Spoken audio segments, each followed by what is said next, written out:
கூடிய விஷயமாக அரசு இருக்க வேண்டும். ஆனால் இந்தியாவில் இருக்கக்கூடிய ஒரு அரசு, ஒன்றிய அரசு அப்படிலாம் இல்லை. அது எங்கே கோயில் கட்டலாம், எங்கே கலவரத்தை உருக்கலாம், எங்கே இந்த மாதிரி வேலைகளை செய்யலாம்னு சொல்லி பேசி கொண்டுடைய அரசாக தான் இருக்குது. இப்போ திடீர்னு பார்த்தா இவ்வளோ பிரச்சனைகள்லாம் இருக்கிற பொழுது நம்ம ஒரு 2 நாளைக்கு முன்னாடி நம்ம நாட்டினுடைய பிரதமரை பார்த்தா மகாராஷ்டிரா பிரச்சாரம் பண்ணிட்டு இருந்தார். அப்புறம் காலையில் பார்த்த பிரச்சாரம் பண்ணுறாரு, சாயந்தரம் பார்த்தா எங்கேயோ ஒரு இடத்துல நின்று கை காட்டு, எங்கடா கை காட்டுறாருன்னா விமானத்தில் நின்று கை காட்டிருக்காரு, பறந்து போயிட்டே இருக்காரு, நைஜீரியாவுக்கு போகிறாரா.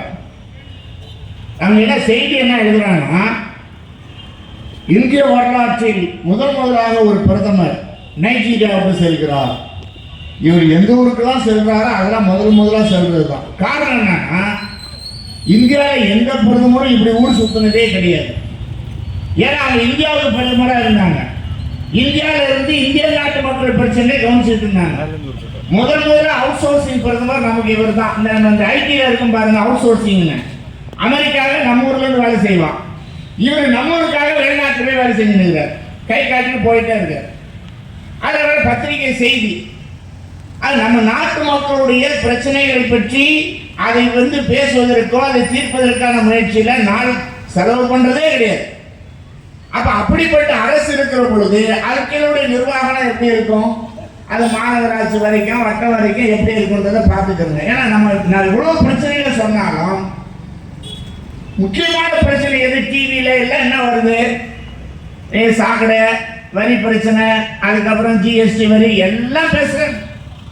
அது முக்கியமான பிரச்சனை என்னன்னா, கஸ்தூரியை பிடித்தது எப்படி.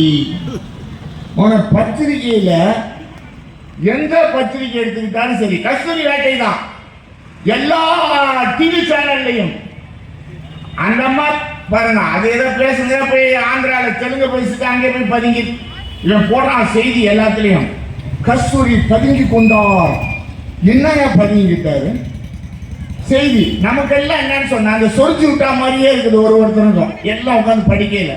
இப்ப 2-3 நாள செய்தி என்ன தெரியுமா, கஸ்தூரி தப்பியது எப்படி, ஏதோ தீவிரவாதி வெளிநாட்டு தப்பியது எப்படிதான். இந்த ஆந்திரால போய் உட்கார்ந்துருக்காங்க ஒரு ப்ரொடியூசர் வீட்டுல, இவன் பெரிய செய்தி எழுதுறான், தப்பியது எப்படி. அப்புறம் கஸ்தூரியை பிடித்தது எப்படி, அடுத்த செய்தி. அது ஒரு நாள் ஓடிச்சு.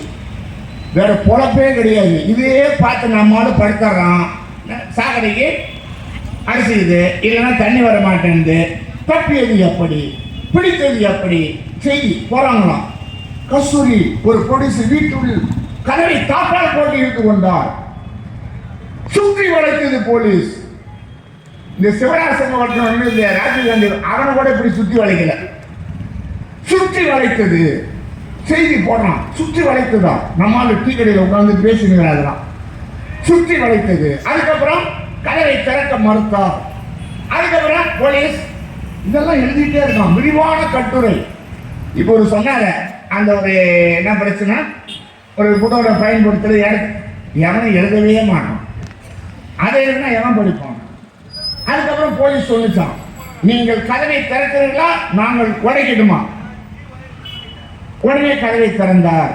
போலீஸ்க்கு பிடிச்சது, தப்புனது எப்படி, அப்புறம் பதுங்கினது எப்படி, பிடிச்சது எப்படி, ஒண்ணுமே நடக்கல. போனாங்க வாங்க மாட்டாங்க, நல்ல வேலை முடிஞ்சு போச்சு. இவன் என்ன என்று கூறப்படுகிறது, முடிஞ்சு போச்சா. 2 நாளா 3 நாளா 4 நாளா இதே பழப்புங்க. பேசுனதுக்கு அப்புறம் தமிழ்நாட்டில் முக்கியமான பிரச்சனை இது, குடிநீர் பிரச்சனை, விலைவாசி பிரச்சனை, எதுவும் பிரச்சனை கிடையாது, இதான் பிரச்சனை. நம்ம நாட்டில் இருக்கக்கூடிய போலீஸ் எல்லாம் போய் ஒளி வேண்டி இருக்கு. அந்த அம்மா திடீர்னு வந்த உடனே அராஜகம் ஒழிக மற்றது வாழ்கள் போயிடுச்சுன்னு வைங்க, மேட்ரு முடிச்சு 4 நாளைக்கு ஒன்று. அதை நம்ம நாட்டு மக்களுடைய அடிப்படையான பிரச்சனைகளை தீர்ப்பதற்கு இந்த அரசாங்கம் கவனம் செலுத்தணுமா இல்லையா. நீங்க முதலமைச்சர் ஒன்று பேசியிருக்காரு. என்ன பேசியிருக்காருன்னா, நிதி பற்றாக்குறை தமிழ்நாட்டுக்கு இருக்கிறது, ஆகவே ஒன்றிய அரசு அதை கொடுக்க வேண்டும். இப்ப என்ன, ஒன்று ஜிஎஸ்டியில நம்மளை கொள்ளையடிக்கிறான் போட்டிருக்காங்க. முதல் கோரிக்கை ஜிஎஸ்டி தான். இந்த ஜிஎஸ்டி ஒண்ணு என்னன்னா நல்ல நோக்கத்துக்காக தான் முதல்ல பேசுறாங்க. அந்த வரி இந்த வரி 1400 வரியை போட்டு பண்ண வேணா ஒரே வரி கொண்டு வரலாம் அப்படின்னு பேசினாங்க. ஆனா இப்ப என்னன்னா இந்த ஜிஎஸ்டிய பணம் சுருட்டுவதற்கான ஒரு வேலையாக ஒன்றிய அரசு மாற்றிவிட்டது.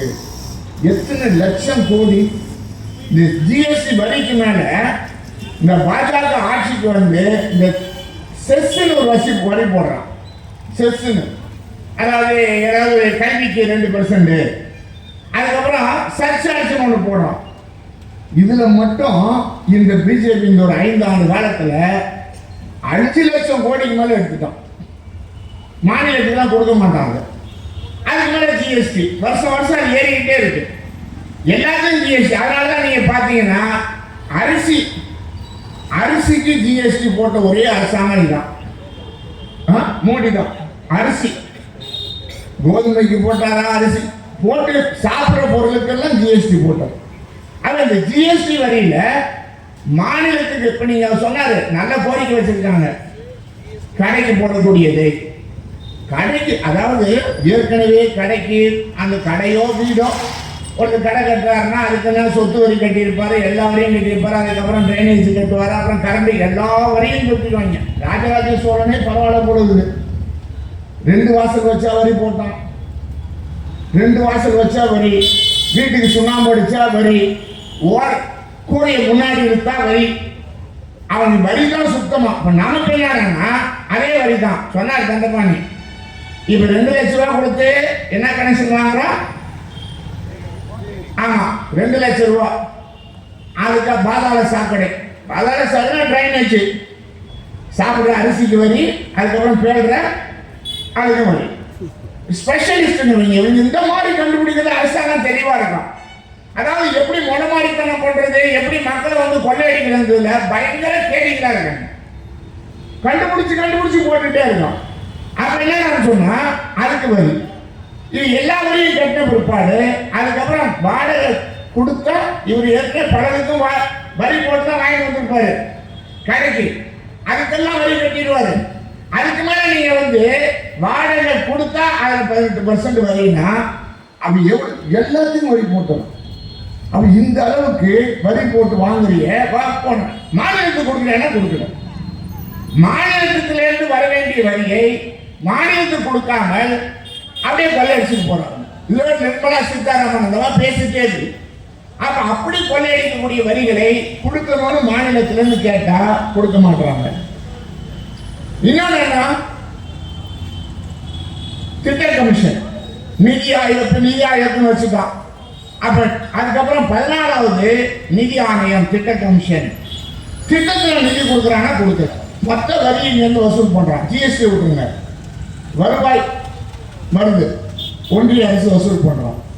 அதுல 42% மாநிலத்துக்கு கொடுக்கணும்னு மத்திய ஒன்றிய அரசாங்கத்தால் நியமிக்கப்பட்ட அவங்க சொல்றாங்க. அந்த நிதி ஆணையம் சொல்லுகிறது. மோடி என்ன சொல்றாரு, நான் கொடுக்க மாட்டேன். எவ்வளவு கொடுப்பீங்க? 32 தான் கொடுப்பேன். நம்ம ஊருக்கு வந்து வாங்கின 100% இல்ல 42% கொடுன்னு அவர் நியமித்த நிதி ஆணையம் சொன்னா நான் 32 தான் கொடுப்பேன். அவங்க என்ன பண்றாங்க, இல்ல ஒத்துக்க முடியாது. அதுக்கப்புறம் பேசி இப்பதான் 41% கொடுக்குறேன், 50% கொடுக்கணும்னு சொல்லி தமிழ்நாட்டினுடைய முதலமைச்சர் கோரிக்கை வைத்திருக்கிறார். எல்லா எதிர்கட்சிகளும் அதை நிதி பற்றாக்குறையை கொடுப்பதே கிடையாது ஒன்றிய அரசு. எப்படி மாநிலத்தில் வரிகளை போட்டு மாநில அரசாக செயல்பட விடாமல் தடுக்கணும் அதெல்லாம் பண்றோம். அதுக்கு மேல நீங்க கிராமப்புறத்துக்கு மேம்பாட்டுக்கு பஞ்சாயத்து கொடுக்குற நிதியை கொடுக்கறது இல்லை. அதுக்கு மேல நீங்க வந்து இதுக்கு 100 நாள் வேலை திட்டம் கொடுக்கறது கிடையாது. எந்த திட்டத்துக்கும் பணம் ஒதுக்குவதே கிடையாது. குறிப்பா ரயில்வே, தமிழ்நாட்டில் ரயில்வே திட்டங்களுக்கு பணம் ஒதுக்குறதே கிடையாது. ஆக இது இன்றைக்கு ஒன்றிய அரசினுடைய மிக மோசமான செயல்கள். ஆகவேதான் இன்றைக்கு இந்திய நாடு முழுவதும் மக்களிடமிருந்து கொள்ளையடிக்கக்கூடிய ஒரு அரசாக இந்த ஒன்றிய அரசு இருந்து கொண்டிருக்கிறது. நிதியில மோசடி பண்ற, அதுக்கப்புறம் நாட்டில் வேலை வாய்ப்பை கொடுக்கறது இல்லை, விவசாயி கொடுத்த வாக்குறுதியை கொடுக்கறது கிடையாது. எவ்வளவு பெரிய வாக்குறுதி? 50%. இப்போ மகாராஷ்டிரா தேர்தலில் ஜெயிக்க முடியாது என்பதுதான் இன்னைக்கு வரைக்கும். கிராமப்புற விவசாயிகள் கிராமப்புறத்தில் இருக்க பிஜேபிக்கு ஓட்டு போட மாட்டான். எவ்வளவு தற்கொலைகள்? 50% ஆதார விலை தர்றான். மினிமம் சப்போர்ட்டிங் பிரைஸ் இல்லை, இப்போ பெருமதி கொடுக்கல. ஆனா விவசாயிகளுக்கான காசை கொடுக்கல. மாநிலங்களுக்கு கொடுக்கக்கூடிய நிதி ஒதுக்கீடு நல்லா சொன்னாங்க. சொல்றாங்க, வந்த செய்தி தான். என்ன சொல்றாங்க? மாநிலத்திற்கு உத்தரப்பிரதேசத்திற்கு நிதி ஒதுக்குவதற்கும் தமிழ்நாட்டுக்கு நிதி ஒதுக்குவதற்கும் பெரிய ஏற்பாடுகள் இடைவெளி. நீங்க பாருங்க, தமிழ்நாடு, ஆந்திரா, கேரளா, தெலுங்கானா, கர்நாடகா சேர்த்தா ஏற்கனவே 29 கோடி மக்கள் தொகை. எவ்வளவு நிதி ஒதுக்குறாரு? 1,90,000 கோடி. 29 கோடி இருந்தா 1,90,000 கோடி. 25 கோடி இருக்கிற உத்தரப்பிரதேசத்துக்கு 3 லட்சம் கோடி.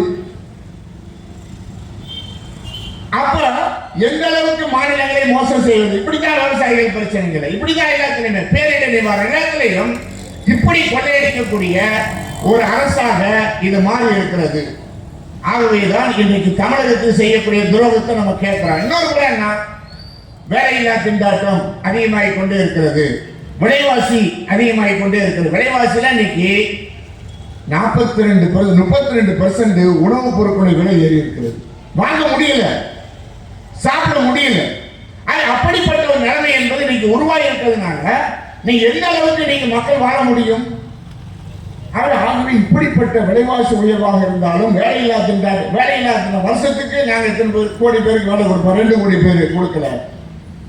2 கோடி எந்த கோடி கொடு கேட்டா அந்த அம்மா என்ன சொல்லுதுன்னா, நாங்க வறுமை கோட்டிற்கு கீழே இருந்தவர்களை பிஜேபி ஆட்சிக்கு வந்து அப்படியே வறுமை கோட்டுக்கு மேல கொண்டு வந்துட்டோம்.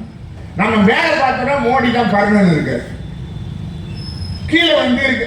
எப்படி கொண்டு வர முடியும்? 25 கோடி பேரை இவங்க ஆட்சிக்கு வந்து வறுமை கோட்டுக்கு மேலே கொண்டு வந்துட்டாங்கன்னு சொன்னா 42% 40% விலைவாசி ஏறி பட்டியல கிடக்கிறான். இன்னொரு குளத்துல பாத்தீங்கன்னு சொன்னா வேலையில்லா திண்டாட்டம் என்பது 9% அதிகமாக இருக்கு. முன்னாடிலாம் வேலையில்லா திண்டாட்டம் சொன்னா நீங்க வந்து படிக்காதவனுக்கு வேலை கிடைக்காது. நம்ம கூட சொல்லுவோம், நம்ம படிச்சியா? படிக்கல இல்ல அப்படின்ட்டு வேலை கிடைக்கும். அப்பதான் முன்னாடி பிரச்சனை, படிச்சவனுக்கு வேலை கிடைச்சது. இப்ப நான் படிச்சுட்டே இருக்காங்க, படிக்கிறது அதிகமாயிட்டே இருக்கு. இன்னொரு இடத்துல பாத்தீங்கன்னா புதிய மிஷின்ஸ், எந்திரமயமாய் ஆட்டோமேஷன் வந்து வேலையில் இருக்கவெல்லாம் வெளியே அனுப்பிச்சுட்டு இருக்கோம். ஆனா வேலையில்லா திண்டாட்டம் அதிகமாகுது. சாப்பிடுறது காசு இல்லை, வாங்குறது காசு இல்லை, நிறைய நடக்குது. ஆனா இந்த அம்மா என்ன சொல்றதுன்னா, வேலையும் கொடுக்கல, உணவு பற்றாக்குறை ஏற்பட்டிருக்கிறது, வறுமை ஏற்பட்டிருக்கிறது. இந்த வறுமை இருந்து வேலையில்லா திண்டாட்டம் இருந்த பிற்பாடும் இவங்களால என்ன பண்ணணும்னா வறுமை கோட்டுக்கு மேலே கொண்டு வந்தோம். எப்படி கொண்டு வர முடியும்? பொய்யா பேசுறாங்க. பேசுறது ஒன்னும் உண்மைதான், மொத்தம் பொய் தான். அதை பொய் பேசிய மக்களை ஏமாற்றக்கூடிய ஒரு ஒன்றிய அரசாக இன்றைக்கு செயல்பட்டு கொண்டிருக்கிறது. அதனால்தான் வறுமையும் வேலையில்லா திண்டாட்டமும் விலைவாசி உயர்வும் கண்ணாபின்னான் ஏறி. இதையெல்லாம் தடுப்பதற்கான இப்படிப்பட்ட ஒரு அரசு, ஒன்றிய அரசு இந்தியாவில் இருக்கு. மாநிலங்களை வேட்டையாடுகிறது. அதற்கு எதிராக இன்றைக்கு மார்க்சிஸ்ட் கம்யூனிஸ்ட் கட்சி, அதே போன்று பல கட்சிகள் இன்றைக்கு போராட்டத்தை நடத்தி கொண்டிருக்கிறார்கள். இந்தியாவில் பல இடங்களில் அவர்கள் தோல்வியடைந்து கொண்டிருக்கிறார்கள். மகாராஷ்டிராவில் ஏற்படும், ஹரியானாவில் ஜெயிச்சா மாதிரிலாம் ஜெயிக்க முடியாத பத்திரிகைகள் எழுதிக்கிட்டே இருக்கும். அது அந்த நிலைமையில் ஒரு மாற்றத்தை ஏற்படுத்த வேண்டும். அதே போன்றுதான் அது மட்டும்தான் பாதிக்கிறாங்க. தமிழ்நாட்டில் எத்தனை பிரச்சனை தோழர்கள் பேசும்போது சொன்னாங்க. இந்த பிரச்சனைகளில் மாநில அரசு, ஒன்றிய அரசு, பாரதிய ஜனதா கட்சி என்று போராடணும். தமிழ்நாட்டில் பாரதிய ஜனதா கட்சின்ற மோசமான ஒரு கட்சி வளரக்கூடாது. அந்த மோசமான கட்சியினுடைய பிரதிநிதிகள் தான் கஸ்தூரி மாதிரி ஆட்கள். மேலே கிடைச்சா எதுவெல்லாம் பேசிடுறாங்க. அந்த அம்மாவை சினிமாவில் நடிச்சிருச்சா, அப்புறம் அப்படியே யூடியூப்ல வந்து பேசிட்டு இருந்ததா, டக்குன்னு ஒரு மேடை கிடைச்சது. வழக்கமா பேசுற மாதிரி பொறப்பை பத்தி பேசிடுச்சு. தெலுங்கு பேசுறவங்களா யார் தெரியுமான்னு பேசி அவங்க பொறப்பா பேசி விட்டு, அது பாரம்பரியமா அவங்க பேசிட்டே வருது. அந்த மாதிரி சக்திகள் மனிதனை பிறப்பின் அடிப்படையில் பிரிக்கக்கூடிய சக்தியாக இன்றைக்கு பாஜக இருக்கிறது. அவர்களை தமிழ்நாட்டில் வளரக்கூடாது, இந்தியாவில் ஆட்சியிலிருந்து அகற்றினால்தான் இந்திய மக்கள் சுயேட்சை பெறுவான நோக்கத்தோடு இன்றைக்கு போராடுகிறோம். அதே நேரத்தில் மாநிலங்களில் ஆட்சி செய்யக்கூடிய அரசுகள், கர்நாடகா இருந்தாலும் சரி, எந்த மாநிலமாக இருந்தாலும் சரி, பாஜகவை எதிர்க்கக்கூடிய அந்த ஆட்சிகள் மக்களுடைய பிரச்சனையை தீர்ப்பதற்கான முயற்சியில் இறங்க வேண்டும். அடிப்படையான பிரச்சனைகளை தீர்க்க வேண்டும். அதான் இன்னைக்கு நாங்கள் முன்வைக்கக்கூடிய கோரிக்கைகள். அது தமிழ்நாட்டில் நடக்குதா? தமிழ்நாட்டை இன்னைக்கு கொஞ்சம் கொஞ்சமாக மக்கள் பாதிக்கக்கூடிய பிரச்சனைகளை முன்வைக்கிறார்கள். ஆகவேதான் தமிழக அரசு செய்ய வேண்டிய அடிப்படையான பிரச்சனைகளை செய்ய வேண்டும். அதெல்லாம் நீங்க செய்யறதே கிடையாது. எவ்வளவு பெரிய பிரச்சனை, வீட்டு வாடகை பிரச்சனை, வாடகை பற்றி சொன்ன வரி, வீட்டு வரி சொல்லிட்டோம். மாநகராட்சியில் என்ன உத்தரவு போட்டிருக்காங்கன்னா, மத்திய அரசு, ஒன்றிய அரசு, மாநில அரசும், மாநகராட்சி இனிமேல் நிதி நீயே வாங்கிக்க வேண்டியது, நீயே வசூல் பண்ணிக்கணும், நீயே செலவு பண்ணிக்கணும், எங்களால கேட்காதன்ட்டோம். அது ஒரு தனியார் மயம். இப்ப என்ன பண்ண மாநகராட்சி, ஏற்கனவே கொடுக்குற நிதியிலேயே இவங்க என்ன பண்றாங்கன்னா பாதி குழி தோண்டி புதைச்சிடுறாங்க. ஒரு விவாதம் நடக்குது. என்ன நடக்குதுன்னா, ஏங்க இதுல எவ்வளவு கமிஷன் எடுத்த அப்படிங்க, அதுல எப்படி கமிஷன் எடுத்தாங்க, மக்களுக்கும் செய்ய வேண்டாமா ஒருத்தர், எப்படி திட்டம் நிறைவேற்றதுல என்ன விவாதம் நடக்குது. ஒருத்தர் என்ன சொல்றாருன்னா, மக்களுக்கும் கொஞ்சம் செய்ய வேண்டாமா, நம்மளே உள்ள எடுத்துக்கிட்டா எப்படி திட்டத்தை நிறைவேற்றுவது, என்ன படம் பாருங்க. மக்கள் செய்வதில் 2 ரூபாய் எடுத்துக்கினாங்கன்னா அது ஒரு விஷயம். அப்படியே மாறி மாறி நாமெல்லாம் எடுத்துக்கிட்டது போக மக்களுக்கு ஏதாவது செய்யணுன்ற அளவுக்கு நிதி வந்து நிற்குது. இப்போ ஏன் நடக்கல? நீங்க ரெக்கார்டு எடுத்து பார்த்தீங்கன்னு வைங்க, எல்லா ஊர்லயும் எல்லாம் நடந்து பாலாரும் தேனாரும் ஓடுன்னு ரெக்கார்ட்ல இருக்கும். ஆனா இங்க எதுவும் இருக்காது. அப்படி இன்னைக்கு அப்ப என்ன பண்ணோம், நீ வரி ஏத்துக்க, வருஷத்துக்கு 6% வீட்டு வாடகை ஏற்றணும். வருஷத்துக்கு தானே 6% ஏற்றணும். என்ன ஆகும்?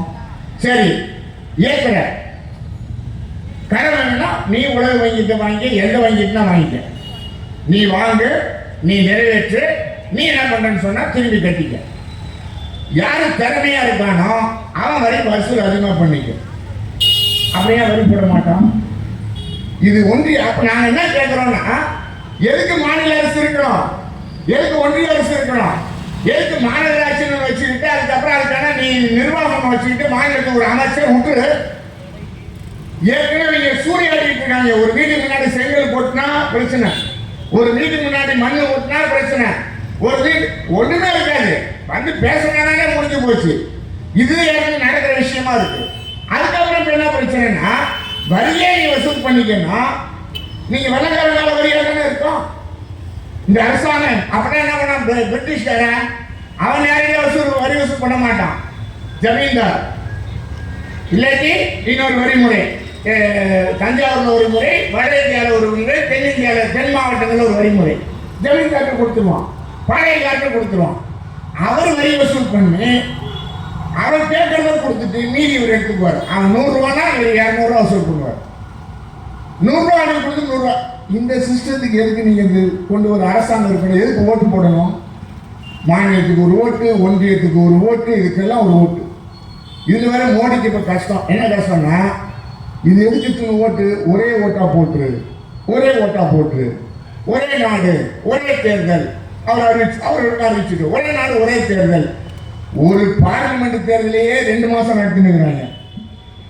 அதே ஜார்க்கண்ட்ல 2 தடவை தேர்தல், 2 பிரதமர் நடத்துறோம். ஊரா பிரிச்சு நடத்திட்டே இருக்கோம். இப்ப என்ன, ஒரே நாடு ஒரே தேர்தல். இதெல்லாம் என்ன நோக்கம்னு சொன்னா, ஏற்கனவே இருக்கக்கூடிய எல்லா உரிமையும் பறிக்கிறதுக்கான ஏற்பாடு. அப்புறம் அதான் இன்னைக்கு. அப்ப அவங்க தனியா ஓட்டு போடணும், நீ வரி மட்டும் கார்பரேஷன் போட்டு வரி வசூல் பண்ணிக்க.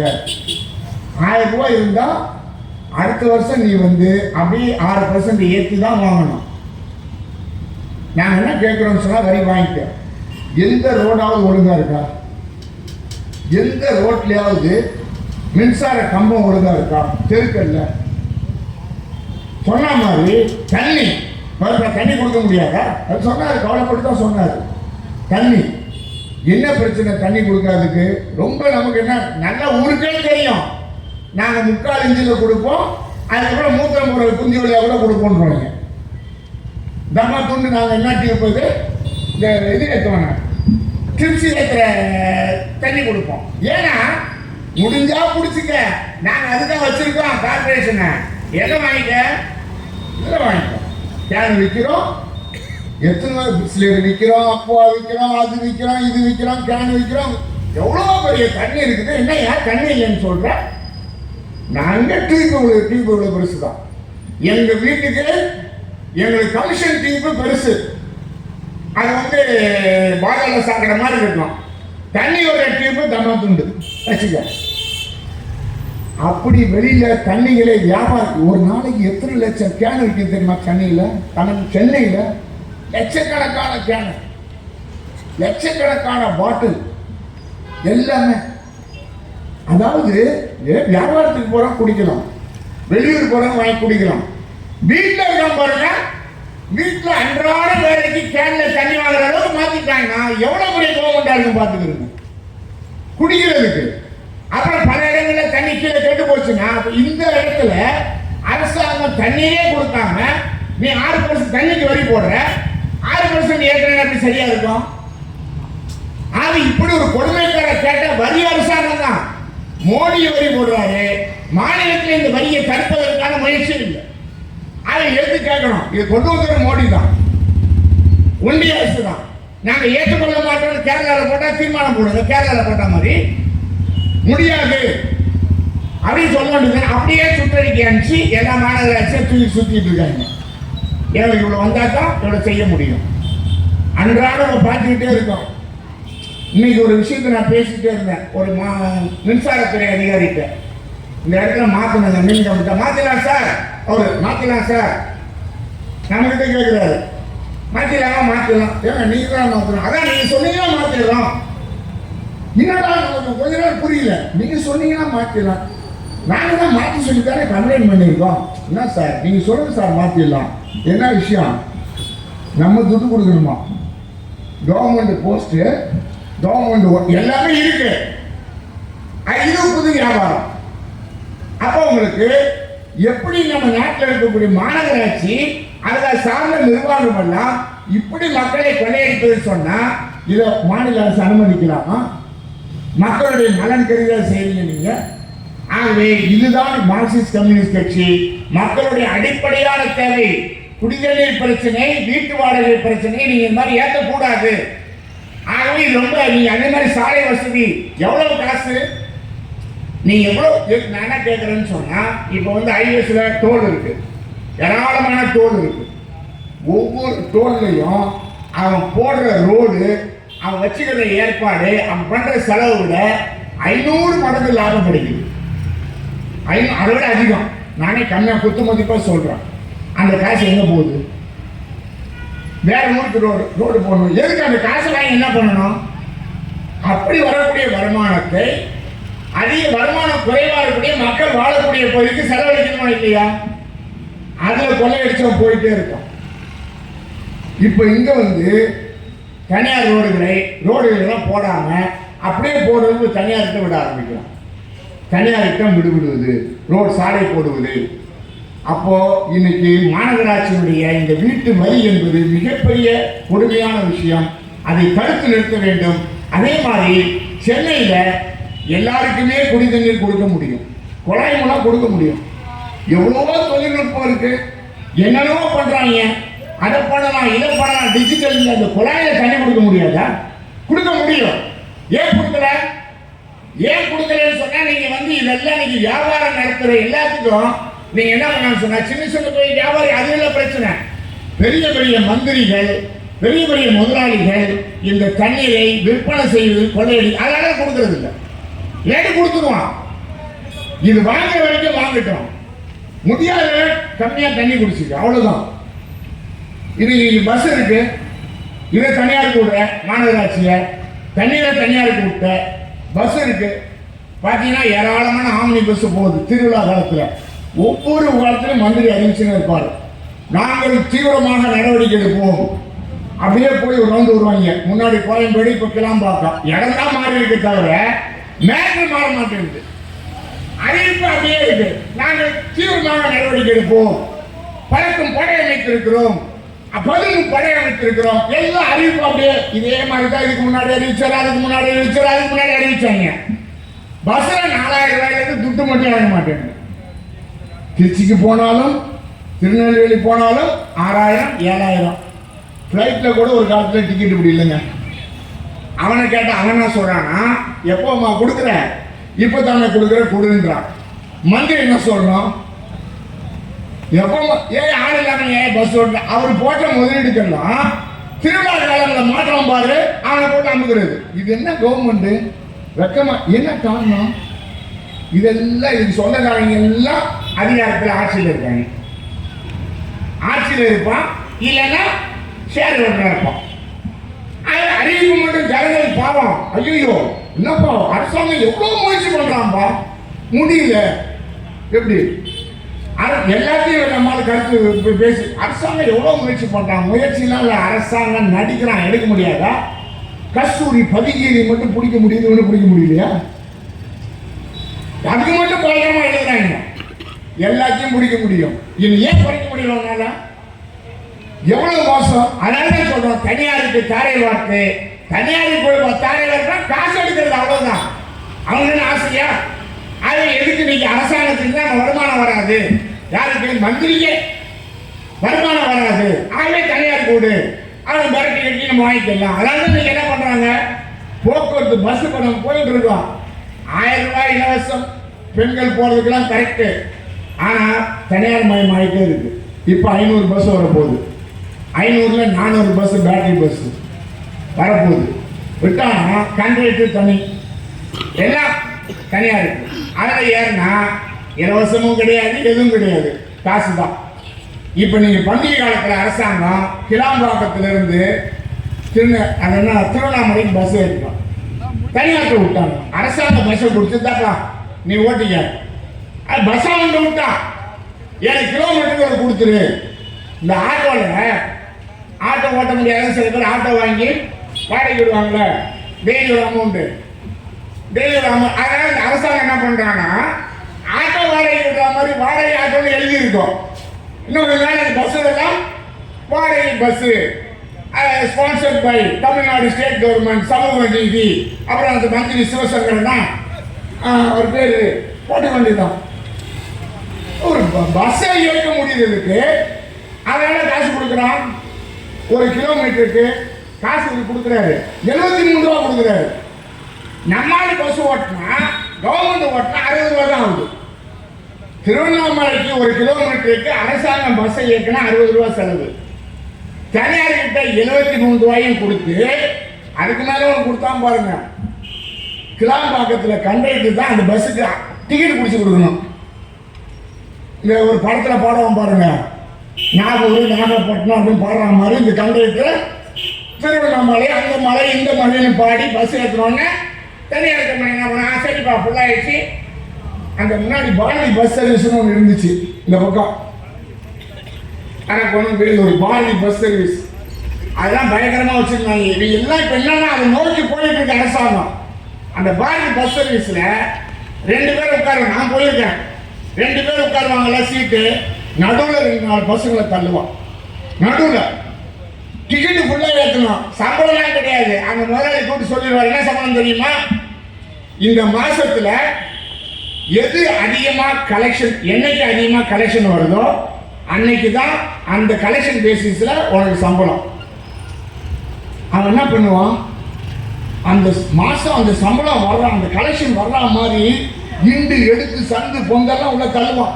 யார மூட்டையை தள்ளுற மாதிரி பெரிய பிரச்சனை அது. அதான் சம்பளம். சம்பளம் ஒன்றுலாம் கிடையாது, கலெக்ஷன், ஹையஸ்ட் கலெக்ஷன் இதான், இந்த மாதம் உனக்கு இவ்வளோதான் போ. இப்படி சம்பளத்தை தீர்மானிச்சாங்க.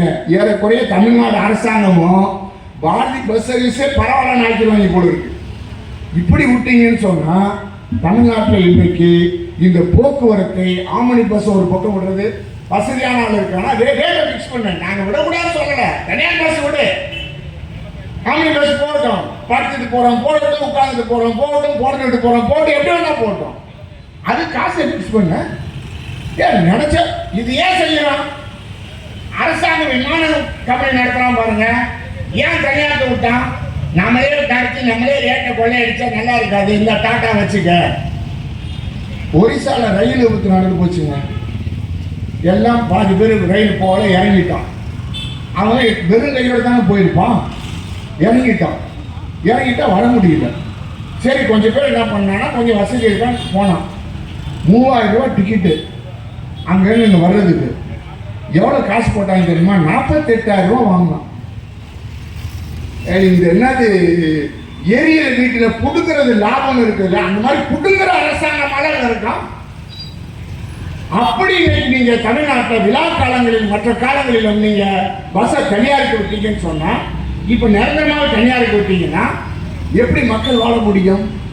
ஒரு அரசு பஸ்ஸை கூட அப்ப பஸ்ஸை தனியாருக்கு விட்டுருவீங்க, அப்புறம் வாட்டர் தனியாருக்கு விட்டுருவீங்க, மாநகராட்சி தனியாருக்கு, மாநகராட்சி மேயரும் தனியாருக்கு விட்டுருவீங்க, எல்லாம் தனியாருக்கு போயிடும்.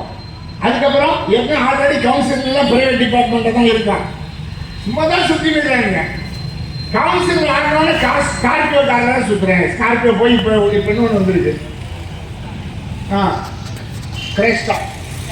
ஆமாம், அது எப்படி தான் திடீர்னு இவ்வளோ சம்பாதிக்கிறாங்கன்னே தெரியல. எப்படி சம்பாதிக்கிறாங்க நம்ம கேட்கல. அப்போ ஒரு தர்மசாலிப்பா யாரு இவரு, நீ உட்கார்ந்து தர்மசாலை, நீ பாதிக்காத விஷயமே கிடையாது, தர்மசாலிப்பா. அந்த மாதிரி நீங்க எதுக்கு இந்த மாதிரி பண்றோம்? அரசாங்கம் இன்னைக்கு இருக்கக்கூடிய கவர்மெண்ட் பிரைவேட் கூட அப்ப கிடைக்கிற நேரத்தில் கொள்ளையடி தனியார் விட்டாச்சு, பஸ்ஸை தனியார் விட்டாச்சு, எல்லாம் தனியார் விட்டாச்சு. ஈவி மின்சாரம், மக்களுக்கு அடிப்படையான பிரச்சனை மின்சாரம் இருக்கா இல்லையா?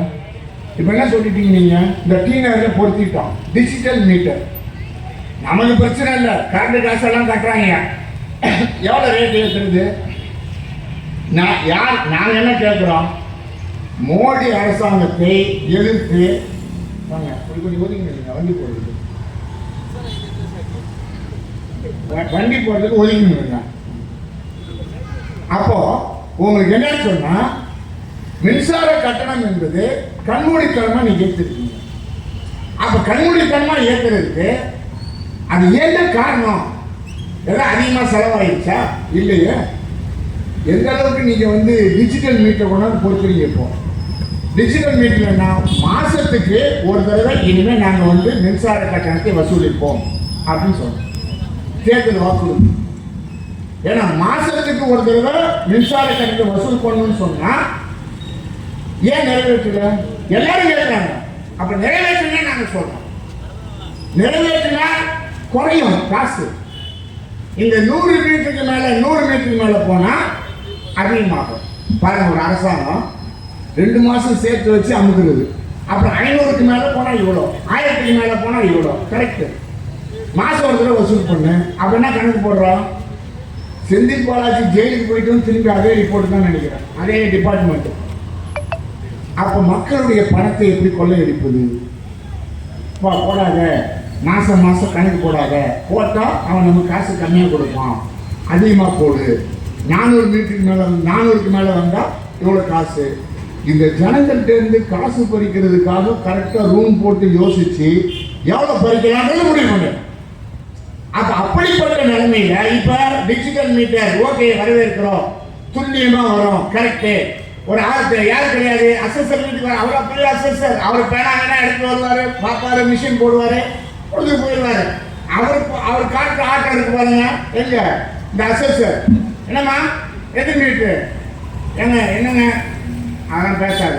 இதுதான் நம்ம நாட்டில் அரசாங்கத்தில் வேலை செய்வீங்க பாதி இதான் போயிடுவார். இப்போ அசஸரையே பிடிங்கிட்டான். இவர் பீஸை பிடுங்கிறது இல்லை, அசஸரையே டிஜிட்டல் மீட்டர் அவரை பிடிங்கி விட்டான். அவருக்கு வேலை இல்லை. இப்போ அசஸரை கொண்டு கொடுக்கறத ஒருத்தன் கணக்கு போடுவான், அவருக்கு வேலை இல்லை.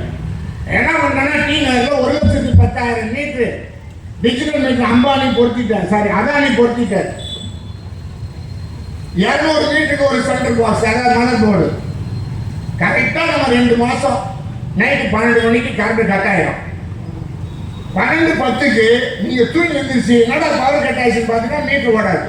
ஏற்கனவே நமக்கு பவர் அடிக்கடி கட் ஆகுறதுனால கொஞ்சம் நம்ம யோசிச்சு தான் எந்திரிப்போன்னு வைங்க. ஏன்னா என்னன்னா ஏற்றி பார்த்தா காசை கட்டினீங்கன்னா 10வது நிமிஷத்துல வந்துடும். ரீசார்ஜ் பண்றவங்க செல்லு அப்படியே கையில வச்சுட்டே இருப்பாங்க. செல்லு ரீசார்ஜ் பண்ணி 4 ஃபோன் பண்ணுவான். அவன் யாரு? தண்ணி வரலன்னா எவனும் ஃபோன் பண்ண மாட்டான், பிரச்சனை எவனும் ஃபோன் பண்ணவே மாட்டான். செல்லுல ரீசார்ஜ் பண்ண நாளையுடன் உங்களுடைய காலம் முடிகிறது. நினைவுபடுத்தி ரொம்ப அன்பா சொல்லுவாங்க, இன்றுடன் முடிகிறது. இன்னும் 2 மணி நேரம் 5 ஃபோன் பண்ணிடுவான் நம்ம துட்ட பறிக்கிறதுக்கு.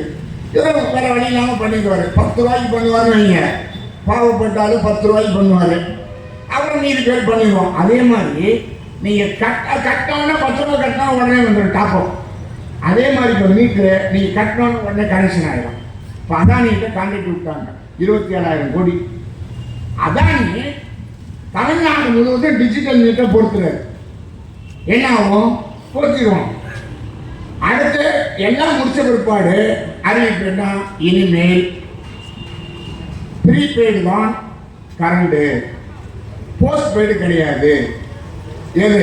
டிவிக்கு. இப்போ டிவி வந்துருச்சு இல்ல, முன்னாடி டிவிக்கெல்லாம் ஒயர் எடுத்து வந்து கொடுப்பான், எல்லாம் கிடையாது இல்லை. போச்சுன்னா நீங்கள் டாப்அப் பண்ணிடணும். கரண்டே நம்ம ப்ரீபெய்டு தான். கரண்ட் முன்னிப்பெல்லாம் நம்ம பயன்படுத்தின கரண்ட்டுக்கு காசு கட்டுறோம். எத்தனை மீட்டருமா அசஸ்டர் வீடு கரெக்டாக போட்டியா எதுவுமே அது கிடையாது. அதான் நீ முடிச்சுட்டாரு, ஒரு மாதமா வருது. முடிச்ச உடனே ப்ரீபெய்டு காசை கட்டி கரண்ட் யூஸ் பண்ணிக்க. கரண்ட் அப்படி சார்ஜ் காசு குறையும் பொழுது உங்களுக்கு வந்துகிட்டே இருக்கும் செல்ல. எப்பா பவர் குறையுது குறையுது குறையுதுன்னு கட்டாயிடும். நாளை அப்படின்னா கட்டாதோட நீங்கள் டாப்அப் பண்ணி துட்டை கட்டி கரண்ட் யூஸ் பண்ணிக்கலாம், அவ்வளோதான். அப்போ எப்படி நம்ம நாட்டில் மக்கள், சாதாரண மக்கள், வசதியான மக்கள்கிட்ட கொடு, சாதாரண மக்களிடம் இருக்கக்கூடிய இந்த இலவச மின்சாரம் எதுவும் கிடையாது, 100 மீட்டர் எல்லாம் கிடையாது.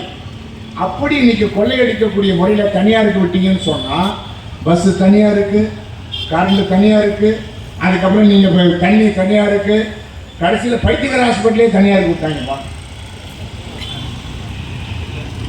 விட்டாங்க இல்லையா? திரும்பி இல்லைனாரு பைத்தியக்கார பாவம். அதில் யாரு? மனநோயாளிகள். அவங்க ஏற்கனவே ரொம்ப கஷ்டப்பட்டு தான் அவங்க என்ன இருப்பானே நம்ம படத்தில் பார்த்துருக்கோம்ல. நான் போயிருக்கேன், கீழ்பாக்க ஹாஸ்பிட்டல் பார்த்துருக்கேன். போய் பார்த்தீங்கன்னா அது வேற ஒரு உலகம். அந்த உலகத்தை நீங்கள் அன்பாக பார்த்து அதுக்கு எவ்வளோ செலவு பண்ணி அந்த மனிதர்களை பாதுகாக்க வேண்டிய பொறுப்பு இந்த அரசாங்கத்துக்கு இல்லையா? ஏற்கனவே நீங்கள் இந்த குடிகாரங்களை திருத்துறேன்னு சொல்லி தனியார்கள் நிறைய பேர் வச்சுருக்கோம், நான் பார்த்துருக்கேன். இந்த அடையாறில் இருக்க குடிகாரங்களை திருத்துறேன், அது விஞ்ஞானபூர்வமாக இருக்கும்.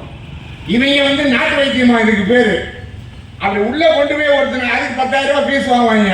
பல இடத்துல இருக்கு, நான் பேர் சொல். அது தள்ளி விட்டோன்னே அங்கே அடிக்கிற அடிதான். யார் அவனுக்கு குடிப்பியா குடிப்பியா குடிப்பியா குடிப்பியா குடிப்பியான்னு அடிச்சு அவனை போட்டு போய் சில பேர் செத்தே போயிடுவாங்க. அந்த மாதிரி ட்ரீட்மெண்ட் மாதிரி இப்போ தனியார் விட்டா பைத்தியக்கார ஹாஸ்பிட்டல் என்ன ஆகும்? மனநோய் மருத்துவமனை அது. இப்போ எவனுக்கு மனநோயின்னு தெரியல. தனியார் விடுறவனுக்கு மனநோயா, அங்கே இருக்கவனுக்கு மனநோயான்னு தெரியல. எவ்வளோ மோசமான செயல். ஆகவே தான் இன்றைக்கு தமிழ்நாட்டில் ஒன்றிய அரசெல்லாம் தனியாருக்கு விடுறது வேலை, தொழிலாக தானே. மோடி, அதானி, அம்பானி 3 பேருக்கு என்ன வேலை? வாங்கிக்கிறீங்கன்னு வித்துனா இருக்காங்க. ஒரு நாளைக்கு எல்லாம் வித்துட்டு கைலாசி போய் அந்த கைலாசில் ஒருத்தர் இருக்காரு,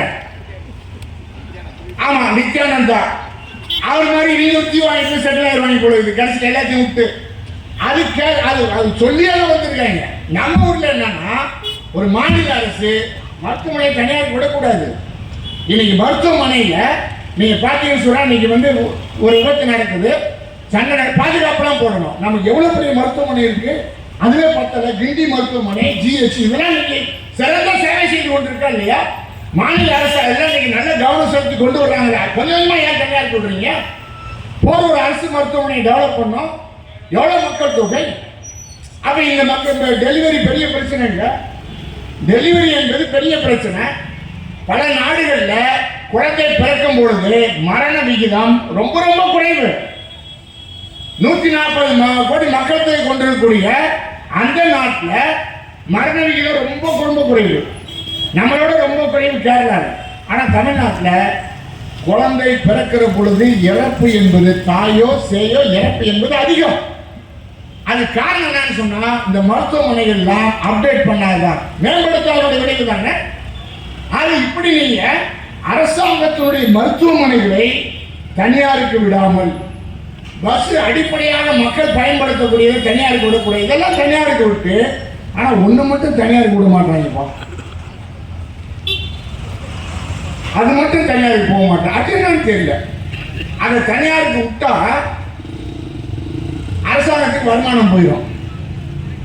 அந்த வருமானத்தை வச்சு வேலை நடக்கும். அது அது பாட்டுக்கு டார்கெட் பாருங்க. ஒரு ஆள் புதுக்கோட்டையில் நினைக்கிறேன், அதிகம் சரக்கு வித்தவருக்கு அரசாங்கம் பாராட்டு நடத்திட்டான். இது இப்போ யூடியூப்ல வந்துருச்சு. வந்த பிற்பாடு ஏன்டா சரக்கு வித்தவனுக்கு தான் பாராட்டு நடத்தினா என்னடா கவர்மெண்ட் 4 பேர் கேட்டு அது தவறாக நடந்து விட்டது, ஆகவே நாங்கள் வாபஸ் வாங்கிக் கொள்கிறோம். அதாவது இந்த உற்சாகத்துல போதையில அவங்க யாரு போதை அடிக்கிறவனை விட போதை விற்கிறவன் அதிகமாகி அவன் போதையாகி வித்துரு வித்துரு வித்துரு வித்துருன்னு வித்து இவனை கிக்கி ஏறி இந்த உனக்கு ஒரு பாராட்டு கொடுத்துருவாங்க பாராட்டு. இந்த பாராட்டுல அவன் என்னடான்னு சொன்னா உச்சத்துக்கு போயிட்டாங்க. அப்போ இந்த மட்டும் ஏன் தனியார் போட மாட்டீங்க? அவ்வளோ அமௌண்ட் பாட்டு கொடுத்து பாட்டுக்கு மேலே 10 ரூபா வச்சுக்க, அதுக்கு மேலே நாங்கள் சாரா இதெல்லாம் நீங்கள் பணம் சம்பாதிக்கக்கூடிய முதலாளிகளுடைய வேலை. இந்த முதலாளிகளுக்கு ஆதரவாக சாராய வியாபாரம் சாராயத்தை உற்பத்தி செய்யக்கூடிய முதலாளிகளுக்கு ஆதரவாக சாம்சங் முதலாளிகளுக்கு ஆதரவாக இன்றைக்கு இந்த அரசு என்பது நடவடிக்கை எடுக்கக்கூடாது. ஆகவேதான் தனியாருக்கு விட வேண்டும் என்ற முறையில் அரசு மக்களுடைய அடிப்படையான பிரச்சனைகளை தீர்ப்பதற்கான முயற்சி செய்யணும். என்னன்னா இவ்வளவு பிரச்சனை எல்லாம் நடக்கிற பொழுது இந்த மாதிரி பிரச்சனை எல்லாம் நடக்கிற பொழுது மக்களுடைய அடிப்படையான பிரச்சனைகளை தீர்ப்பதற்கான அரசாங்கம் முயற்சி பண்ணணுமா இல்லையா? அதை என்னுடைய கேள்வி. இதையெல்லாம் இன்றைக்கு பாராட்டி எது நீங்க ஒன்றிய அரசாங்கத்தை எதிர்த்து போராடுகிறீர்களோ அதற்கு எதிராக நிற்பதும் மாநில மக்களுடைய உரிமைகளுக்காக நிற்பதும் மார்க்சிஸ்ட் கட்சியினுடைய கடமை. எத்தனை எதிர்ப்புகள் வந்தாலும் அதற்கு நிற்போம். இப்படி நடக்கிற பொழுதுதான் தமிழ்நாட்டில் இப்ப புதுசா ஒரு கட்சி அது என்னன்னா நடிகர் ஆரம்பிச்சுட்டாரு. ஒருத்தர் ஆரம்பிச்சு இன்னொருத்தர் கொண்டு 2 பேருக்கு என்ன பிரச்சனைன்னு சொன்னா அவர் சொல்றாரு திராவிடம் தேசியமும் ஒண்ணுதான். டிவியில அது ஒரு வாரம் வேற எதுவும் பிரச்சனை இல்லை. டிவியில அது ஒரு வாரம் ஓடுது. என்ன ஓடுது? திராவிடமும் தேசியமும் ஒண்ணுதான், ஒரே கண்ணுதான். ரெண்டுமே எங்களை பொறுத்த வரைக்கும் திராவிடம் தேசியம் இரு கண்கள்னா அது ஒன்னா தானே தெரியும். எதை பார்த்தோம் 2 கண்ணுக்கு 2ஆ தெரியும். அவர் ஒண்ணுன்ட்டாரு. இன்னொருத்தர் என்ன பண்றாரு? இவர் யார் அடித்தால் பொறி கலங்கி கீழே விழுவியோ இவர் வசனம், யார் அடித்தால் பொறி கலங்கி கீழே விழுகிறோ அவர் தான், அவன் பேர் என்ன ஆதியாரும் சொல்லுவாரு. அவர் சொல்லிட்டாரு 2 ஒண்ணுதான். பிரபாகரன் உட்கார்ந்து ஆமகரி சாப்பிட்டு ஒருத்தர் சொல்லிட்டு இருக்காரு பாருங்க. அவர் என்ன சொல்றாருன்னா திராவிடம் வேற தமிழ் தேசியம் வேற, 2 இவன் 2 ஒண்ணுன்றான். இதுல டிவியில ஒரு வாரம் 2 ஒண்ணா 2 2ஆ. நம்ம என்ன பண்ண வேண்டியது இருக்கு? கடைசியில் இந்த வாழைப்பழம் வாங்கிதான் எவ்வளவு கொடுத்தேன் 50 காசு. எத்தனை வாங்கிட்டு சொன்னா 2 வாங்கிட்டாங்க. எங்க 1 இருக்கு இன்னொன்னு அந்த 1 தாங்க இது அப்படின்ற மாதிரி அவரு ஒரே விவாதம் சண்டை. மக்கள் பிரச்சனைகளை பற்றி, மக்களுடைய அடிப்படையான பிரச்சனைகளை பற்றி இன்றைக்கு அரசு கொண்டு வரக்கூடிய, ஒன்றிய அரசு கொண்டு வரக்கூடிய அல்லது மக்களுக்கு விரோதமாக வரக்கூடிய மாநில அரசு கொண்ட விஷயங்களை எடுத்து பேசணும் வாயை திறக்க மாட்டாங்க. அது இதுதான் அதுதான். இப்போ நான் திராவிடனா இல்லை தமிழனா? திராவிடனா நீங்க இந்த ஒரு பாட்டில் சொல்லாம பாருங்க, தாத்தா நீங்க நல்லவரா கெட்டவரா தெரியலையேப்பான்னு வாங்க. இப்போ நீ திராவிடனா தமிழனா தெரியலையேப்பா. நான் திராவிடன் தெரியல, தமிழன் தெரியல. எனக்கு திராவிடனும் ஆமா திராவிடன், தமிழ்னா தமிழன். அப்புறம் என்ன மதம், என்ன சாதி, அதுக்கப்புறம் என்ன குளம், என்ன ஊர், இதெல்லாம் கரெக்டா வச்சிருக்கா. கடைசியா கேட்டா நீ மனுஷனா? அது எனக்கு தெரியலப்பா. எல்லாம் கரெக்டா ஜாதி சொல்லிடுறான், மதம் சொல்லிடுறான், மனுஷன்றது மட்டும் மறந்துட்டாங்க.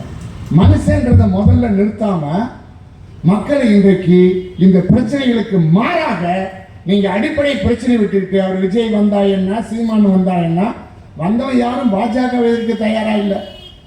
பாரதிய ஜனதா கட்சியின் மோசமான கட்சி எதிர்ப்பதற்கு தயாரா இல்லை. ஏதாவது வகையில பாஜக கூட ஒரு உறவு வைத்துக் கொண்டு தமிழ்நாட்டில் நீங்க பாஜக வளர்ப்பதற்கு சேவகம் செய்யக்கூடிய கட்சியாக மாறிக்கொண்டிருக்கிறார்கள். ஆகவேதான் நாங்க என்ன சொல்றோம் சொன்னா தமிழகத்தில் இப்படிப்பட்ட மக்களுடைய உணர்ச்சிகளை தூண்டிவிட்டு பாரதிய ஜனதா கட்சிக்கு ஆள் பிடிக்கக்கூடிய இந்த கட்சிகளை புறக்கணிக்க வேண்டும் என்று சொன்னால், தோற்கடிக்க வேண்டும் என்று சொன்னால் தமிழ்நாட்டில் இந்தியா கூட்டணி கட்சிகள் தமிழக மக்களுடைய வாழ்வாதார பிரச்சனைகளில், தமிழக மக்களுடைய வாழ்க்கை பிரச்சனைகளில் அவர்களுக்கு ஆதரவான நிலைப்பாடு எடுக்க வேண்டும். அப்படி ஆதரவான நிலைப்பாடுகள் எடுத்தால்தான் மக்கள் நம்மோடு நிற்பார்கள். எந்த விதத்திலும் இவர்கள் வகுப்பாத சக்திகளுக்கு பின்னால் அல்லது புதியவர்கள் ஆரம்பித்து இந்தியா கூட்டணிக்கு எதிராக செயல்படுவதற்கு பின்னால் போக மாட்டார்கள். ஆகவேதான் மீண்டும் மீண்டும் மார்க்சிஸ்ட் கட்சி அனைத்து விதமான மக்கள் நல பிரச்சனைகளிலும் இந்த அரசு மக்களுக்கு ஆதரவாக இருக்க வேண்டும் என்ற போராட்டத்தை, முயற்சிகளை தொடர்ந்து மேற்கொண்டு வருகிறது. அதைத்தான் இன்றைக்கு தமிழகத்தில் எல்லா இடங்களிலும் மக்களும் சென்று மக்கள் சந்திப்பு இயக்கத்தை ஒரு பக்கம் ஒன்றிய அரசுடைய கொள்கையை எதிர்த்தும், இன்னொரு புறத்தில் ஒன்றிய அரசை ஆட்சி விட்டு அகற்றுவதற்கான முயற்சியிலும் தமிழகத்தில் அது போன்ற ஒரு ஒன்றிய அரசுடைய பாஜக வளரக்கூடாது என்பதற்கான முயற்சிகளை மேற்கொண்டிருக்கிறோம். நமக்கு அண்டையில் இருக்கக்கூடிய, பக்கத்தில் இருக்கக்கூடிய ஒரு நாடு இலங்கை, மிகப்பெரிய மாற்றம். அங்கே ஜனாதிபதி தேர்தல், ஒரு இடதுசாரி வேட்பாளர் வெற்றி பெறுகிறார். அடுத்து 3 எம்பிக்கள் இருந்தார்கள். அடுத்து அங்கே பாராளுமன்ற தேர்தல். அந்த பாராளுமன்ற தேர்தலில் இதுவரை இல்லாத அளவிற்கு தமிழர்கள் வாழக்கூடிய யாழ்ப்பாணம் பகுதியிலே கூட அங்கே 3 இடங்களை அந்த கட்சி வென்றிருக்கிறது. அப்படி இதுவரை இல்லாத அளவிற்கு 1948க்கு பிறகு அங்கே 159 இடங்களை இந்த ஆட்சிக்கு வந்த திசநாயகனுடைய கட்சி என்பது வெற்றி பெற்றிருக்கிறது என்பதை பார்க்கிறோம். அது அந்த மாநிலத்தில் அவர் சொல்லிட்டாரு, தமிழர்களிடமிருந்து பிடிக்கப்பட்ட நிலங்களை எல்லாம் திருப்பி கொடுப்போம் அறிவிச்சுட்டாரு, நடவடிக்கை எடுத்தாரு. தமிழர்களுக்கான ஏற்கனவே மலையக மக்கள் இத்தனை ஆண்டு காலமாக இருந்த மலைய மக்களுடைய வாழ்க்கை பிரச்சனை தீர்ப்பதற்கான திட்டங்களை உருவாக்குவோம். அது தமிழராக இருந்தாலும் சரி, சிங்களவராக இருந்தாலும் சரி, அதே போன்று இஸ்லாமியராக இருந்தாலும் சரி, அனைவருக்கும் சமமான ஒரு அரசாக திசநாயகனுடைய மக்கள் சக்தி இயக்கம் இருக்கும் என்பதை தெளிவாக சொல்லிட்டார். அவர் சொன்னாரு, சாதாரண விஷயமா, சிங்கள ராணுவம் விடுமா, நான் பார்த்துக்கிறேன். ஏன்னா அந்த கட்சி ராணுவத்தோடு மோதிய கட்சி.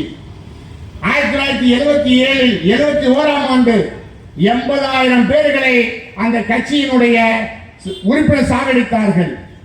மீண்டும் 87ஆம் ஆண்டு சாகடித்தார்கள். ஆனால் இன்றைக்கு ராணுவமாக இருந்தாலும் சரி, எந்த ஒரு ஆட்களாக இருந்தாலும் அதை எதிர்கொண்டு தமிழர்களுக்கும், மலைய மக்களுக்கும், இஸ்லாமியர்களுக்கும், சிங்களவர்களுக்கு கிடைக்கக்கூடிய ஒரு சமமான விஷயத்தை நாங்கள் அமல்படுத்துவோம் என்று சொன்னார். அது தமிழகத்தில் மட்டுமல்ல, இந்தியாவில் அப்படிப்பட்ட மாற்றங்களை நோக்கி அனைவரும் வாழக்கூடிய ஒரு சமமான அமைதியான ஒரு நாடாக இதை மாற்றக்கூடிய வேலைகளை செய்ய வேண்டும். அதனால் இலங்கை இந்தியாவிற்கு போதித்திருக்கக்கூடிய, அது கற்றுத்தந்தருடைய மிகப்பெரிய பாடமாக இருக்கிறது. அதை நோக்கி தமிழகத்தையும் இந்தியாவையும் அழைத்து செல்வோம். மார்க்சிஸ்ட் கம்யூனிஸ்ட் கட்சி எத்தனை இடையூறுகள் வந்தாலும் அதையெல்லாம் சந்தித்து அதற்காக தொடர்ந்து பாடுபடும் என்பதை இந்த நேரத்தில் தெரிவித்துக் கொண்டு, இந்த சிறப்பான ஒரு கூட்டத்தை ஏற்பாடு செய்த இந்த கிளை தோழர்களுக்கும், கூட்டத்திற்கு வருகை தந்த அனைத்து தோழர்களுக்கும், என்னுடைய உரையை இதுவரை கேட்டவர்களுக்கும்